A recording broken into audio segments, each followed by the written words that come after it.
পয়গম্বর একদিন বাড়ির মধ্যে গেছেন ক্ষুধার্ত অবস্থায়। কিতাবের মধ্যে আসছে মাস চলে যাইতো, পয়গম্বরের চুলার মধ্যে আগুন জ্বলতো না। একদিন পয়গম্বর ঘরের মধ্যে চলে গেছেন। আম্মা জান হযরত খাদিজাতুল কুবরাকে ডাকতে বলে, খাদিজা, আমি পয়গম্বরের পেট আর পিঠ এক জায়গায় হয়ে গেছে খাদিজা। সপ্তাহে না খাওয়ার পরে আমার পেটে কোনো খানা নাই ও খাদিজা, আমি আর ক্ষুধার যন্ত্র সইতে পারি না রে খাদিজা। তোমার বাড়িতে কোনো খাদ্য আছে নাকি? যদি থাকি তাহলে খাবার দাও। হযরত খাদিজা বলে, পয়গম্বর, আমার বাড়িতে কোনো খাবার নাই, কিন্তু পাশের বাড়ি থেকে 4টা খেজুর আমাদেরকে হাদিয়া দিয়েছিল, আর আমাদের বকরি থেকে দুধ দই, এক পেয়ালা দুধ মাত্র ছিল। এই এক পেয়ালা দুধ আছে, আপনার জন্য রেখেছি। 4টা খেজুরের মধ্যে আমি 2টা খাইছি, আপনার জন্য 2টা রেখেছি। পয়গম্বর খাদিজার কাছে বসে গেলেন। খাদিজা 2টা খেজুর নিয়ে আসে। আম্মা জান 2টা খেজুর নিয়ে আসিয়া পয়গম্বরের হাতের মধ্যে তুলে দিল। এক পেয়ালা দুধ পয়গম্বরের হাতের মধ্যে দিলে আম্মা জান আর হযরত পয়গম্বর কথা বলতেছেন।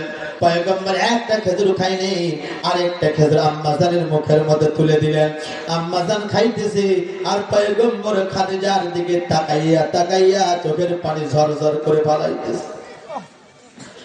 পয়গম্বর ডাক দিয়ে বলে, খাদিজা, ওই সময় আম্মা জান এমন একটা শাড়ি পরা ছিল, যেই শাড়ির মধ্যে তালির পর তালি, তালির পর তালি, তালির পর তালি, দ্বিতীয় আর কোন সেলাই করার এমন কোন জায়গা ছিল না।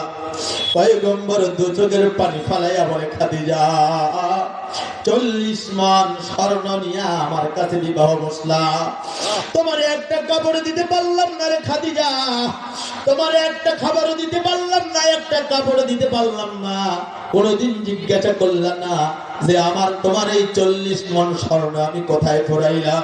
খাদিজা ডাকতে বলে, নবী আমার, আমি জানি আপনি আমার বন্ধু, আমি আপনার বন্ধু, আপনি আমার দেওয়া স্বর্ণগুলি বিফলে ফেলান নাই, এগুলো আপনার ইসলামের জন্য, কোরআনের জন্য আল্লাহ রাস্তায় দান করে দিয়েছে। খাদিজার দিকে তাকাইয়া পয়গম্বর কান্দে। ও খাদিজা, জীবনে কোনদিন আমার কাছে কিছু চাইলা না, আজ আম্মা জানিনা দেখা যায় স্বামীরে যদি কোনো কথা বলে, বাজার থেকে ঈদের মার্কেট আনার কথা, স্বামীর কাছে টাকা নাই, যদি আনতে একটু লেট করছি, আম্মা জানের যন্ত্রণায় স্বামীরা বাড়িতে থাকতে পারে না। ঠিক কিনা জোরে বলে? তুমি কি করো, এটা আমার দেখার টাইম নাই, আমার কাপড় লাগবে তো লাগবে, আমি শেষ কথা নাই যে তুই থাক, মুই মোর বাবার বাড়ি চলে গেল। এই বর্তমানে মা বোনেরা বলে না, আমাদের এলাকায় বলে, হ্যাঁ বলে, চাচারা আমরা বিপদে আছেন, এজন্য আম্মা জানদের কষ্ট হইতেছে। কি আপনারা রাগ করতেছেন? রাগ করতেছেন? সময় পাইলে যুবকদের কথা বলবো ইনশাআল্লাহ। খাদিজাতুল কুবরা এরকম ধনী ব্যক্তি ছিল, মক্কার মধ্যে সবচাইতে বড় ধনী ছিল হযরত খাদিজাতুল কুবরা রাদিয়াল্লাহু তাআলা। কিন্তু কোনদিন পয়গম্বরকে বলেন নাই, এখন যদি আমার আম্মা জানেরা কোনো কিছু বাপের বাড়ি থেকে নিয়ে আসে, আসার পরে স্বামীরে দেয়, স্বামী একটু সচ্ছল হয়, হওয়ার পরেও যদি দেখা যায় আম্মা জানদের কোনো চাহিদা পূরণ করতে না পারে, তখন ভাই ওই মোটরসাইকেল কার, মোর বাপের বাড়ি থেকে আনছু, এই খাট খানে ঘুমাচ্ছিস কার, এখানে মোর বাপের বাড়ি, এই যে ড্রেসিং ডাইরেক্ট কার, তোর তো কিছু করার নাই রে গোলাম। আম্মা জানরা পায় কি আপনারা তো দোটে হাজারে কিছুই বুঝেন না। তো যার 2টা সোয়া হয়েছে, বেটা আপনার 4 লাখ টাকা মালিক হয়ে গেছে। হ্যাঁ, আম্মা জান যখন আল্লাহর পয়গম্বরের হাত ধরে বিবাহের মধ্যে বসে, মক্কার প্রত্যেকটা কাপের টিটকারি মারতে, ও খাদিজা একটা কাজ করলা, যার বাবা নাই, এতিম অসহায় দরিদ্র থাকার জায়গা নাই, এই এতিমটারে বিয়ে করিয়া ভুল করলা। খাদিজা মক্কার সব ধনীদেরকে দাওয়াত দিয়ে আসিয়া খাবারে খাওয়া দাওয়া করিয়া ডাক দিয়ে বলে, মক্কার ধনীরা তোমরা কি মনে করছো আমার পয়গম্বরের কিছু নাই মনে করছো? সমস্ত গোডাউনের চাবি পয়গম্বরের হাতে তুলে দেব, নবী আমার সব সম্পদ আপনার হাতে তুলে দিলাম, আজকে থেকে আমি খাদিজা গরিব, আপনি ধনী। আল্লাহু আকবার বলে। কিতাবের মধ্যে আসছে নবী দাওয়াত দেওয়ার জন্য, কালিমার দাওয়াতের জন্য প্রান্ত থেকে প্রান্ত যাইতেন। রাত 1টা 2টার সময় এসে কনকর শীতের সময় আসিয়া খাদিজার গেটের কাছে আইসা ডাক দিতেন খাদিজা, একটা ডাক দিতেন খাদিজা, সঙ্গে সঙ্গে দরজা খুলে বলে লাব্বাইক আল্লাহর পয়গম্বর আমি আছি। নবী আমার ডাক দিয়ে বলে খাদিজা, রাত্রি 1টা আসলেও তুমি গেট খুলো, 10টায় আসলেও গেট খুলো, সুবে সাদিকের সময় আসলেও গেট খোলো, ফজরে আসলেও গেট খোলো, বুঝলাম না তুমি কি রাত্রে ঘুমাও না?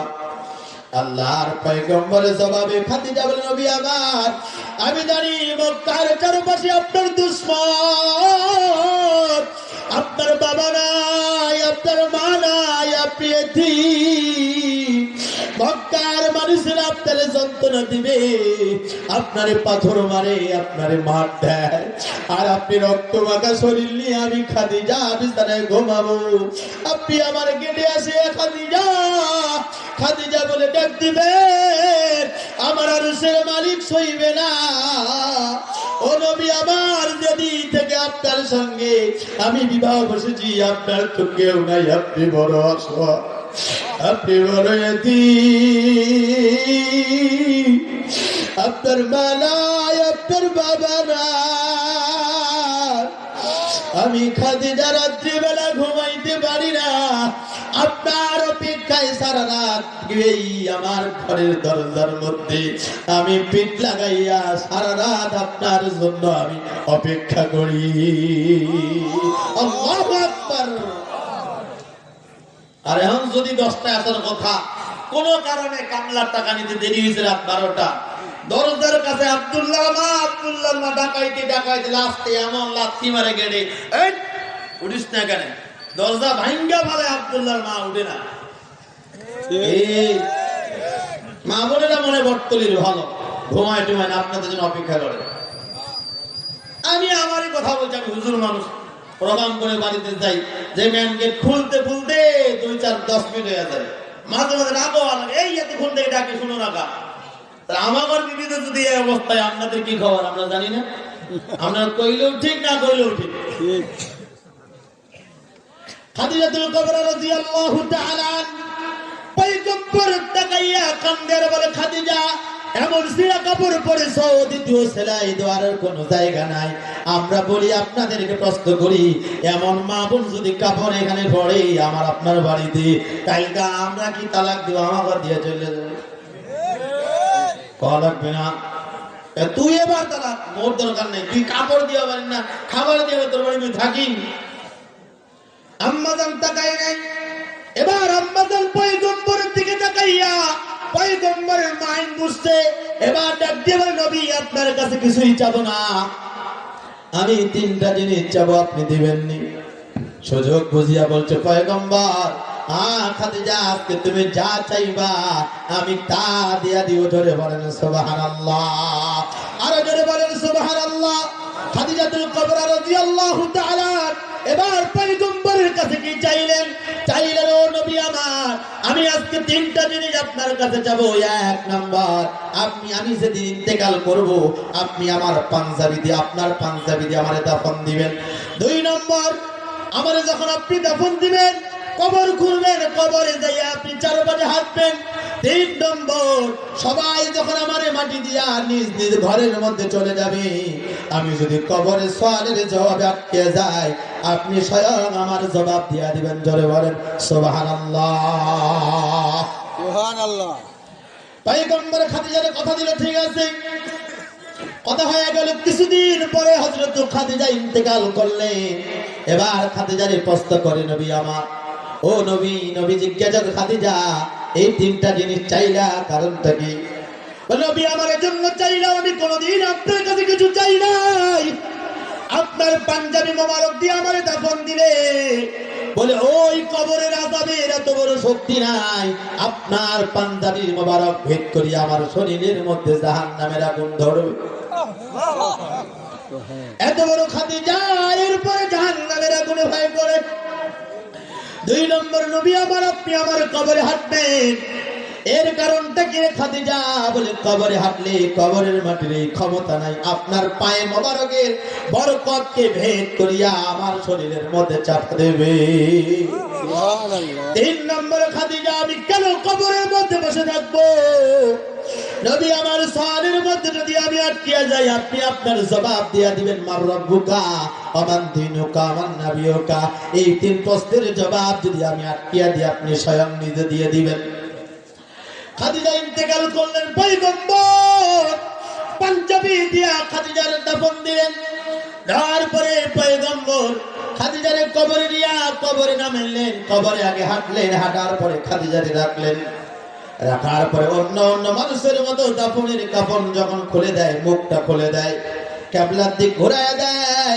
হযরত খাদিজার মাথা কিবলার দিকে ঘুরাইতেছে, আর মাথা ঘুরে না, বারবার পয়গম্বর মাথা কিবলার দিকে ঘোরায়, কিন্তু কিবলার দিকে ঘোরে না, খাদিজার চেহারা আসমানের দিকে তাকায়া থাকে। নবী আমার 3 বার এরকম করার পরে মাথার কিবলার দিকে ঘোরে না, ওই আসমানের দিকে। নবী আমার টেনশনে পড়ে গেলেন, চিন্তায় পড়ে গেলেন।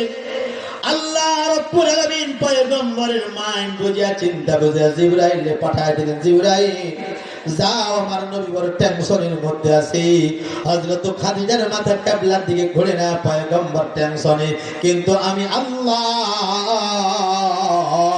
খাদিজা আমার দ্বীনের জন্য, ইসলামের জন্য, কোরআনের জন্য, পয়গম্বরের জন্য যেই পরিমাণ কুরবানি করেছে, ইসলামের জন্য যেই পরিমাণ কুরবানি করেছে, আমি আমার খাদিজারে বলতে পারি না খাদিজার মাথা কিবলার দিকে ঘুরবে না, খাদিজার মাথা আসমানের দিকে তাকায়া থাকবে। স্বয়ং আমি আল্লাহ, আমি আরশের মালিক, আরশ থেকে খাদিজার দিকে আমি আল্লাহ তাকায়া থাকব। আল্লাহু আকবার। আমি আমার খাদিজার দিকে তাকাইয়া থাকবো রে জিবরাইল। পয়গম্বর সব কথা শুনিয়া এবার দাফন দিয়া পয়গম্বর আসবেন, সবাই চলে গেলেন। নবী আমার আর আসে না, খাদিজার এই কথা দিছি, সওয়ালের জবাবে যদি আটকিয়া যায়, নবী বাড়ি যাবে। দীর্ঘক্ষণ রাত 1টা 2টা বেজে যায়, নবী বাড়ি যায় না। পয়গম্বর জিবরাইল, আল্লাহ তাআলা জিবরাইল রেখে বলে, আর জিবরাইল যাও, এত রাত ধরে আমার নবী এখনো খাদিজার কবরে বসে আছে, যাও নবীরে জিজ্ঞাসা করে এত রাত পর্যন্ত কেন বসে রইছি। আল্লাহর পয়গম্বরকে জিজ্ঞাসা করে, জিবরাইল নবী আমার রাত 1টা বেজে যায়, আপনি এখনো বাড়ি যান না, কারণটা কি? নবী ডাক দিয়ে বলে, জিবরাইল আমি আমার খাদিজার কথা দিছি, খাদিজা যদি সওয়ালের জবাবে আটকিয়া যায়, আমি স্বয়ং পয়গম্বর জবাব দিয়া দিব। আজ এত রাত হয়ে যায়, কই কবরে তো মুনকার নাকির ফেরেশতা আর আসে না, খাদিজার জবাব দিতে পারি না। আমি খাদিজার কথা দিছি, জবাব না দেওয়া পর্যন্ত আমি বাড়ি যাব না। হযরত জিবরাইল ডাক দিয়ে, নবী আপনি চিন্তা করিয়েন না, হযরত খাদিজার যেই কুরবানি ইসলামের জন্য, খাদিজার সওয়ালের জবাব আর খাদিজার আপনাকে দেওয়া লাগবে না, স্বয়ং আরশের মালিক আল্লাহ রাব্বুল আলামিন খাদিজার সওয়ালের জবাব দিয়ে দিয়েছে। আল্লাহু আকবার বলে। এজন্য মুসলমান ভাইরা আমার, হযরত খাদিজা রাদিয়াল্লাহু তাআলা ইসলামের জন্য তো কুরবানি করার পরেও তার দিলের মধ্যে এত ভয়, এত ভয়, এত ভয়। আজ দেখা যায় আমার এই বটতলির ভাইদের দিলের মধ্যে কোনো ভয় নাই। আজ ওয়াজ যতক্ষণ হবে এতক্ষণ চলবে, আগামীকাল ফজরের নামাজ পড়বে না। আছে না না? কি আছে? ফজরের নামাজ ঘুমে ঘুমে পড়বে। এটা আমরা বক্তার কাছে ওয়াজ করি মতো আমার লাভটা কি? হ্যাঁ মুসলমান ভাইরা নেই আমার, ওই এলাকার ভাই, ওই যুবক ভাই, পা দুখানা যদি আগায় দাও, তু পা ধরে ধরে বলবো, খবরদার গুনার কাম করবি না, নেকের কাম ছাড়বি না। আমার শায়েখ মরহুম ফজলুল করিম রহমাতুল্লাহ আলাইহি টেকনাফ থেকে তেতুলিয়া আরুর সাথে পাথরিয়া দৌড়ায়, আর মানুষ হাতে ধরে, তার পায়ে ধরে, আর বলে বাবা ফিরো, এ বাবা ফিরো, গুনার কাজ ছাড়ো, নেকের কাজ ধরো। গুনার কাজ করতে করতে যে টুপ মারিয়া মাওলার কবরে পড়িয়া যাও, ওই অন্ধকার কবরে কি জবাব দিবা? ওই নাগার হইয়া যদি কবরে যাও 99টা সাপ কবরের মধ্যে দিয়া দিবে, এমন জোরে দংশন করবে, 70 গজ পর নিচে চলে যাবে, আবার উঠাবে, আবার দংশন করবে, এভাবে মারতেই থাকবে, এক প্রান্তের মাটি আরেক প্রান্তে চাপাইতে শেষ করিয়া দিবি। হযরত ফাতেমা জোহরাকে যদি এই জবাব দিতে পারে, আমাকে আপনার কি জবাব দিবে? কবর চিন্তা ভাবনা করিয়া কবরে যাইও।